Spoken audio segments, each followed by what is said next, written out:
Welcome to Rebecca Sounds Reveille. I am so excited today because we have a very influential person with us today who is paramount in the things that she's been doing.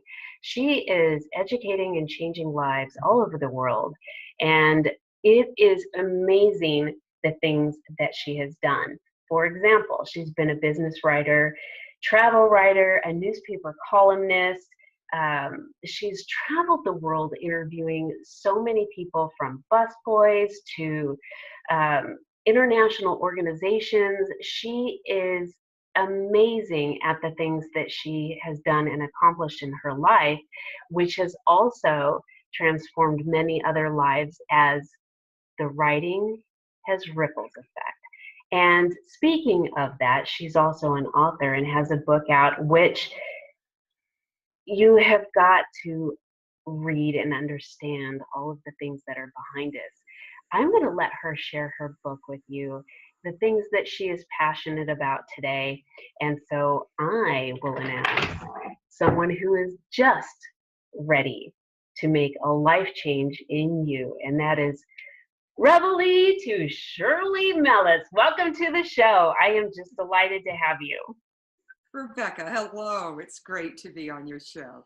Thank you for this opportunity.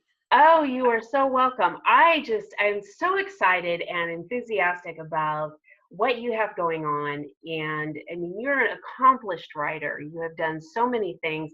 One of the things I wanted to ask you before we get started and do talk about your book is about the column that you had. Oh, my travel column. Yes. That was a long time ago, but it was a piece of probably the whole picture of becoming what I am today. But I was called I was out of college, and I wanted to travel, and my father said, "Well, why don't you introduce yourself to the newspaper publisher and see if he would take your stories?" So, I didn't know, so I did. And his name was Chapman Wentworth, and he was the publisher of the Tahoe Daily Tribune. So I didn't hear one word from him. After I had no papers, no samples to leave him except some of my college papers. And so I went from California to New York, got on the SS France and entered my stateroom, and there was this little telegram from Chapman Wentworth, the Tahoe Tribune. "We'll accept stories, 25 cents an inch," or something unbelievable. Oh, yes, yes. Send bio, photo, and all of this. Any case, so I was on my way. I had left my and I had a typewriter in those days, before computers. I'd left it at home because I didn't want to carry around my clunky typewriter. So as soon as I got to Paris and I met a friend of the college roommate there, I plunked down money for the least expensive portable typewriter I could find. And of course, it had accent aigu and all these other things on it that I would never use. But yes, so I did interview lots of people, and I was traveling through Europe and went south, sort of hitchhiking, but not exactly, getting rides with people through Yugoslavia and into Greece, and then paused in Greece and went to Lebanon, and in case that's it. Let me ask you, out of all the places you have been, what has been the most memorable? Oh, that's a tough one. I mean, it sounds so enchanting, the places that you've been, Greece. But I recently was in Myanmar or Burma, and there's a place I'll never forget, Eagly Lake. I mean, it's a place where people live on the water. They farm on the water. Their houses are on stilts over water, Oh, and they can they their transport is dugout canoes. It was it was impressive. Uh, oh my goodness. and then oh well, and then not so remote, of course, is Prague, which is a beautiful city in Uh-huh. the Czech Republic, and I found a relative there. Actually, that made it very special. One sort of gave it an extra boost. Well, that is really interesting. I'm just amazed at the places that you've been, the things that you've done, and being so accomplished at what you've done. It's just stellar. And you have now a book out, Banged Up Heart, and you have a story behind this. Oh, Rebecca, I do. It's a slice of my life, a significant slice. Um, I've been widowed nearly 2 years Oh, I'm sorry. when I met a younger man, a rocket scientist who just world. I was just swept up into a whirlwind courtship, and falling deeply in love, we married and Mm. started traveling together, realizing our dreams. His was photography, mine writing. Um, Oh, what a dynamic duo there. it was a wonderful pairing. Uh-huh. But little more than a year later, we were fighting for his life against a rare cancer that he had staved off for 18 years. Oh And no. so I felt I was on a roller coaster ride, unlike any I'd ever experienced. And when it ended, I wondered whether I could stand up. And when I did stand, wondered how and if I would live. I should say that by the end of the book, I mean, I'm sitting down now, I'm really virtually standing, still standing. Uh-huh. And by the end, I am comfortable as a survivor and hopeful and optimistic. So that's What what's a behind my challenge. book. This is such a challenge. I mean, you meet the man of your dreams, you're doing all of these things, and then this just comes out of the blue. And what a devastating feeling to have, and the triumphs and tribulations to go through that. Well, he told me on our first walk together when I never thought, I didn't know that I would ever see him again. We were at uh, a Christmas holiday event all weekend. And he told me that he'd been diagnosed at age 40 with this rare cancer. And also that he controlled it with infusions of Rituxan, which is a drug similar to chemo but different. And he said they insured me that of a backup treatment in the wings. So he was so positive about his health that I wasn't concerned about his health. I was concerned about our differences. I mean, he was an honest to goodness rocket scientist, whereas I almost been done in by algebra. Well, I mean, So that is an amazing story just in itself. I mean, if you think about it and you talk to somebody, you're like, I married a rocket scientist. They're thinking, oh yeah, right, you're just over exaggerating. But my gosh, what an honor.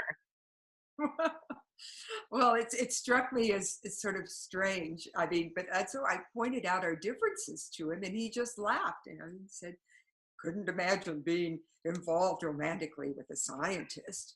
He said, just consider the math and science as something odd I do in my work. Uh-huh. uh, uh, but anyway, I felt blindsided. I was compelled to write. I had to figure out what had happened to me. And often writing helps me see more clearly. So that's Hmm. what triggered. I can understand that. And I've, assisted a lot of people who've overcome trauma. And one of the things that not only through my own personal experiences, but those I've helped, writing is just such a flow from the brain down into the paper, a real outlet to share, even if you don't publish it, the things that are going on inside. And it really helps to reconnect or the neurons and the things that are going on inside that are sort of traumatized by different events that have happened. And I can understand exactly uh, the outlet in writing that it has. Is that how you came about your book? Well, I started writing it for myself, and then a good friend who writes for middle school age children read maybe 60 pages and said, "Shirley, other people might be interested in reading this." Yes, in fact, I know they would be. So I thought, oh my, really? Well, then I, better go the distance and make it worthwhile. But Mm-hmm. Rebecca, when you talk about the neurons and being activated and the connection between the brain and, what comes out of the pen, it took me 3 years to write a first draft. Mm-hmm. And this was, it was a very long first draft. It was not just about John. It was about my first husband and my Greek lover, my troubled mother. I just kept going and going. And I really found, after I presented this huge manuscript to an editor saying, I know there's something missing, that there was a lot missing. And I had not put pen to paper. I had been at the computer. Mm-hmm. A lot of action packed into 2.5 years. But I had not gone inside for the inside story. So I called the first draft was the visible story, and the rewrite was quite a bit different. Mm-hmm. And it was because of the questions that my editor asked that she guided me to another zone, and I put pen to paper, not the computer, not Mm-hmm. hands on the computer. There's such a difference in typing and utilizing the computer, especially with the computer. I think that there's even more of a connection when it comes out through the typewriter or through your hand. There's something different in the way that we're able to express things. It's very, very interesting. And I've noticed a lot about that. And we've kind of gone away from uh, paper, but it's so important to read a book that has been written by someone and it is now on paper. Our brain doesn't even absorb the depth of it on a computer screen in comparison to a book. And so I'm really impressed with what you've done. Now, if the audience is thinking about what your book is about, and I know that John had a bump on his head that you might want to share with us a little bit about that. But do you have a copy of it that you can show the audience? I do have a copy. Let me see. Can you see this? I can see it. Banged Up Heart. I absolutely loved it. Love it. And Dancing with Love and Loss is the subtitle. mm-hmm. So the audience who may be interested in picking up a copy, how is it that you feel like it will express and have a ripple effect in a way that will help shape someone who has been hurt to a degree like you have? Rebecca, I didn't really know, but I have now heard from people and about their reactions. I was at a reading not that long ago, and afterwards a man told me that he had lost his wife. His wife had died 4 years ago, and he was so grateful to hear someone share her experience because he felt he connected with it in some way. Another person said she had left 2 abusive marriages, and while her story was quite different from mine, what I expressed resonated with her. And Mm-hmm. it's hard for me to really talk about. People have very strong reactions. It is it's raw, it's truth, it's unvarnished truth. Mm-hmm. At some point, some people have asked me, did you have qualms about writing intimacies that I have written about? And I said, Mm-hmm. yes, initially I did, but when my editor asked me questions and I had to answer them, I Sure. found I talked about them. I mean, if I'm not hurting someone else, then I might as well tell the truth. So Yes, that's absolutely. that was sort of guiding me. And um, I was a history major in college. I didn't read a lot of novels, but I did have a healthy regard for original sources. So I had all these emails and a detailed journal. And I, so in, so I had a lot to work with, but Mm-hmm. that was the visible story. That's the visible story. Yeah, yeah. Talk to me about John's bump on the head and what happened there. Well, let's see. We had just it was the it was the end of our second summer together when we left Santa Fe on a 5,000-mile road trip to to the Northwest, to the Mm. Pacific Northwest, to introduce each other to our childhoods. So on the Olympic Peninsula, we stopped in a place called Forks, where John could explore nearby dramatic beaches with his camera. And late in the day, we checked into this lodge, a rustic place nestled in the woods. Mm.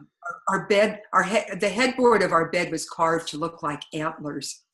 And in any case, the next morning, I was caressing his face. You know, my hand was just going up his beak and down the other and across his forehead. And I said, what is this? And, you know, he says, well, what are you talking about? I said, there is a bump the size of a quail egg in the middle of your forehead. It was under a shock of hair that fell forward. And he said, he thought he remembered hitting his head on the desk after rearranging computer cords in Santa Fe. Uh-huh. You know, and I thought, well, I said that must have been quite a hit. I mean, Yes. he said, well, it doesn't hurt. He said, and um, so he wasn't concerned. He was not concerned. But several weeks later, he underwent a series of MRIs of his brain and spine, and um, and once again he had finished those, and we were leaving on a long scheduled trip for Santa Fe. So we had arrived on a Friday morning when he got a call from his oncologist saying, return to Reston, Virginia, where we were living, immediately. Oh no.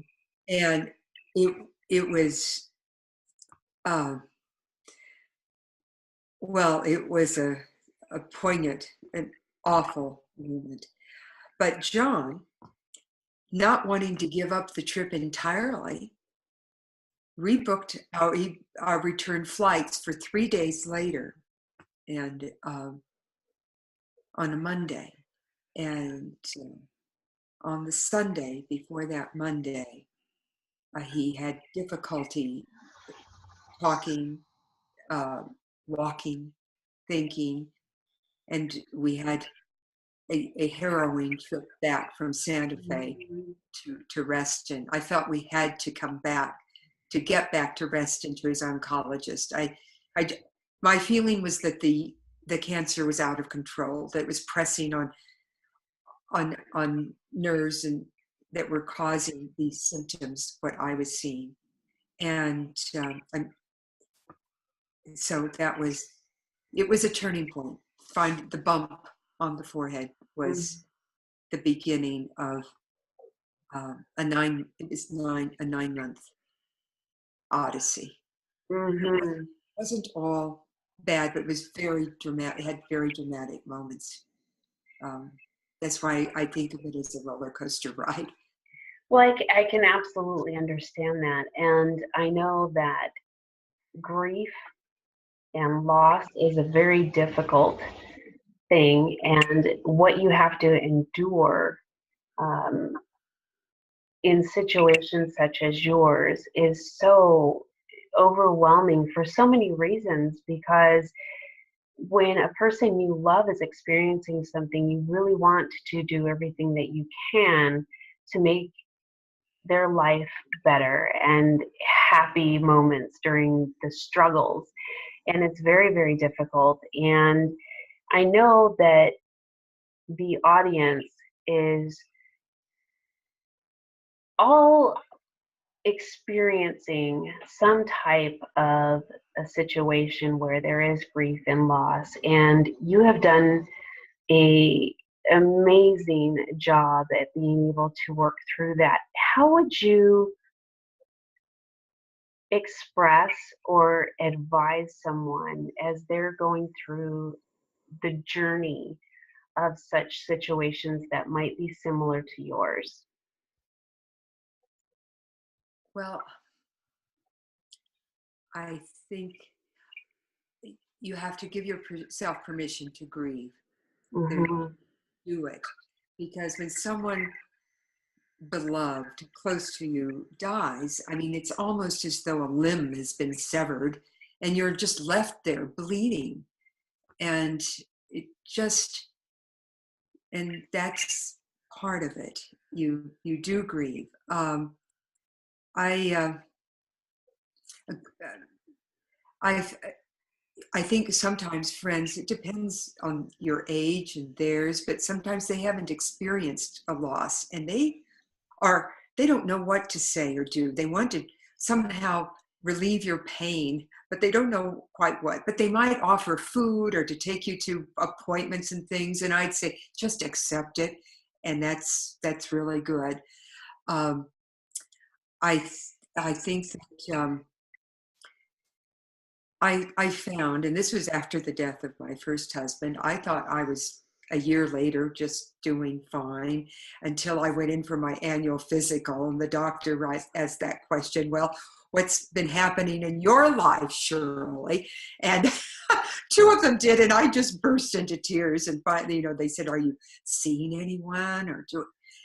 Well, that's when I joined a grief group.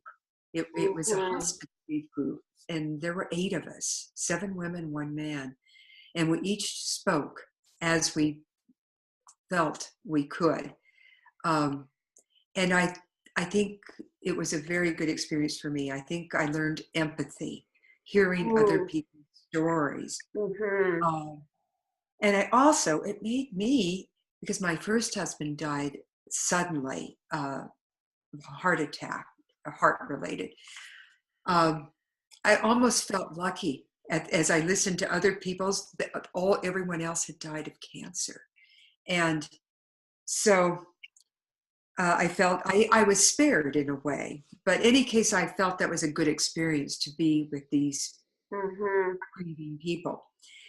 Um, and then I also started seeing a therapist. And I think it's very hard for friends to deal with your grief. It's I think it's a very heavy um, load for them to bear. But a therapist can help talk about the roots of your anguish, and in ways that they're that your friends aren't ready to do. And Sure. it's too much to ask of them. I really do. I So see. I found, so my experience was, you know, I experienced grief group, being in a grief group, and we're in talking with a therapist. Um, also, Shirley, oh, go ahead. I was just saying, when my first husband died, I was working, and I think if you're working and you can go back to work, it's really important Mhm. to do, because it gives you something, other than your grief to focus on. And it Sure. may tear up. I mean, I know I teared up a lot. And someone said, "Did you come back too soon?" I said, "Oh no, I need to be here." But uh, you were going to ask me something, I think. Well, Shirley, I see two things in what you were saying. And the first is that people react so differently in their response to someone else's loss. And a lot of times people don't understand that we all have a different way of dealing with things. And as you shared, it is a big burden when we have someone close to us that is experiencing things such as you have. And so some will offer food and some will want to come and help get you through the time. But there's also people who avoid it. And because they don't know what to say, they don't know how to react. Maybe they've never experienced a loss themselves. And so they don't know what to say or do, and they just kind of avoid it and give some time and distance in between that, and then try to just sort of repair the gap, if you will, and almost pretend like nothing had happened because they don't know how to react. And I want to share with the audience that it isn't something to take personal when people react differently to your loss, because we don't know what they have experienced, if anything at all. And their reaction may not be one that you expect, but that doesn't mean that they don't care. And I really want to emphasize that because I myself have gone through something like that, and in a situation where I didn't know how to react, and I've experienced a lot of things in my life, and I just didn't say anything. I just kind of clammed up. And it wasn't that I didn't care about the person. I loved them very much. I just didn't know what to say. And so that is something that I want to share. The other thing is, you have hit on some things that are very, very important for people who need to recover and go through, experience the grieving process and go through the journey that can be very, very emotionally and mentally challenging and tiring, because like you said, there's a roller coaster going on. And there is absolutely nothing wrong with writing. There's absolutely nothing wrong with going to a group where you're going to be around other people who have shared a similar experience. And therapy, there's absolutely nothing wrong with seeking a therapist, because they're going to have a lot more experience and knowledge in being able to help you get through a certain situation.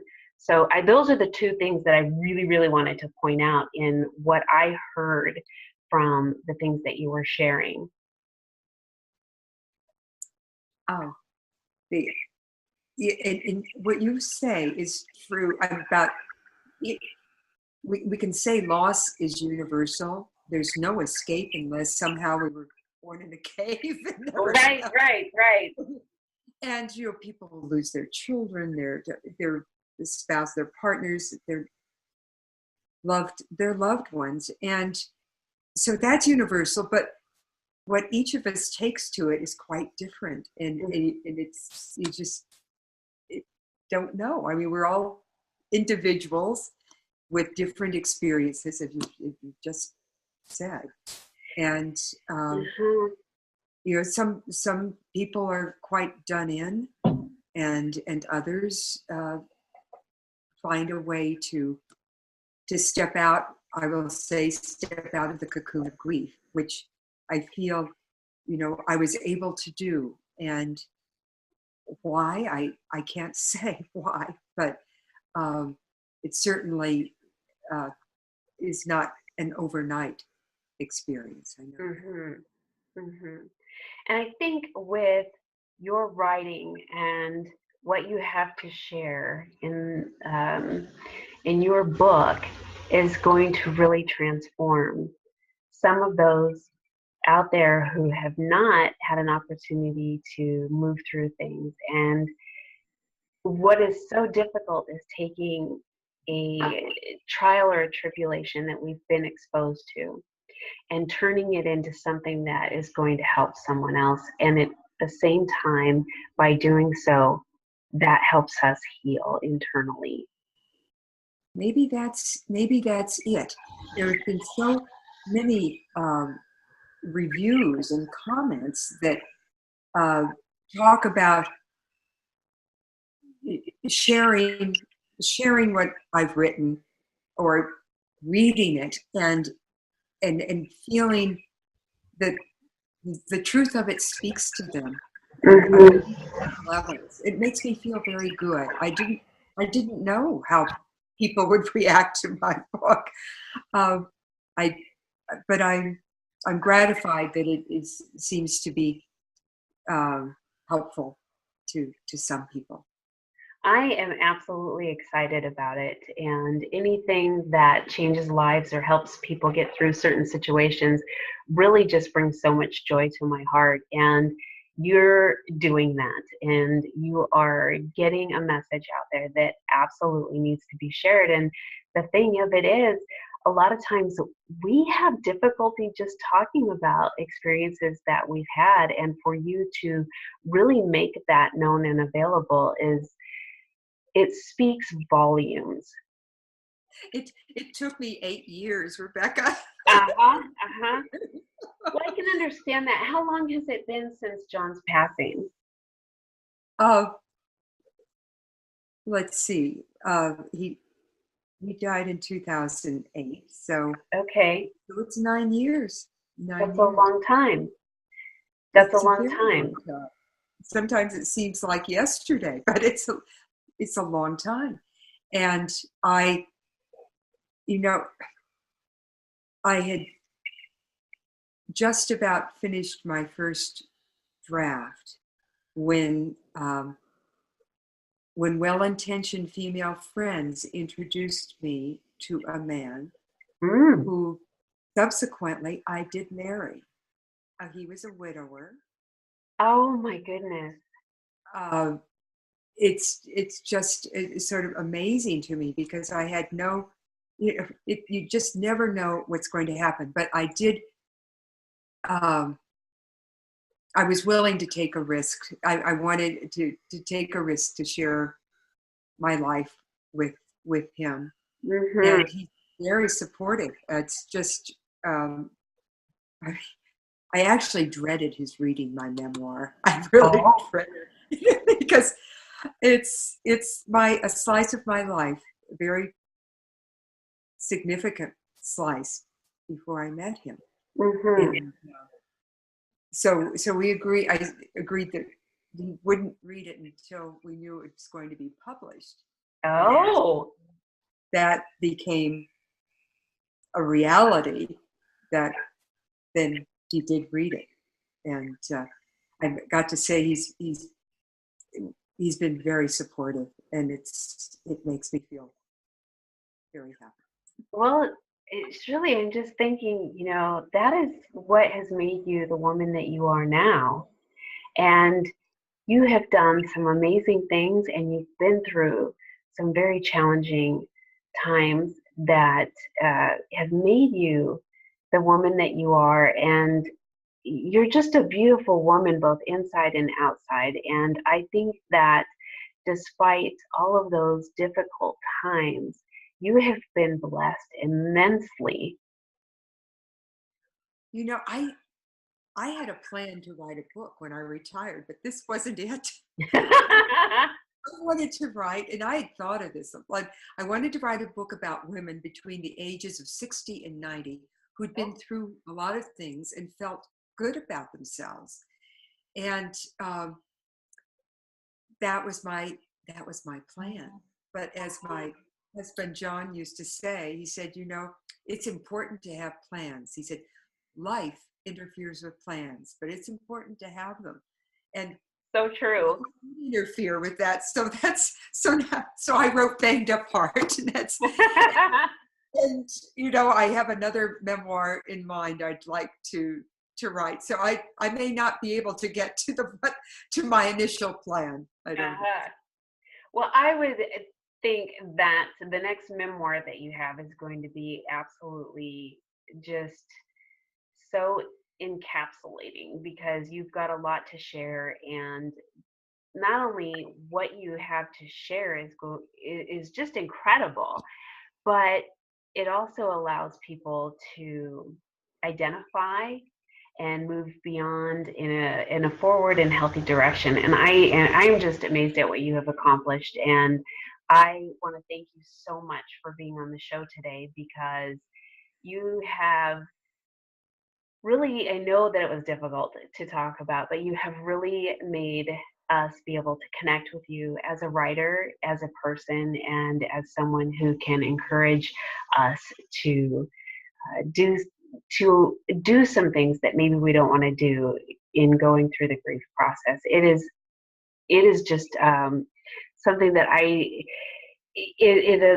just get so awestruck. I don't even know what to say. It's amazing the person that you are and what you've done, and I am excited to read the things that you want to share. And again, I thank you so much for being on the show today. You're welcome. Thank you, Rebecca. I enjoyed talking with you very much. Oh, likewise. Let's get your website and where the audience could also connect with you and obtain your writing, back, your Banged Up Heart book, which I think is going to be inspiring, encouraging, all at the same time. While there's going to probably be a little bit of a roller coaster emotion as the reader begins to identify with all of those things. But let's talk about that for a quick second so that we can get that in the hands of our audience. My website is shirleymelis.com. It's www.shirley SHIRLEYMELIS.com. And my book is available at independent bookstores. It's on Amazon. It's on Target. It's online Target, and on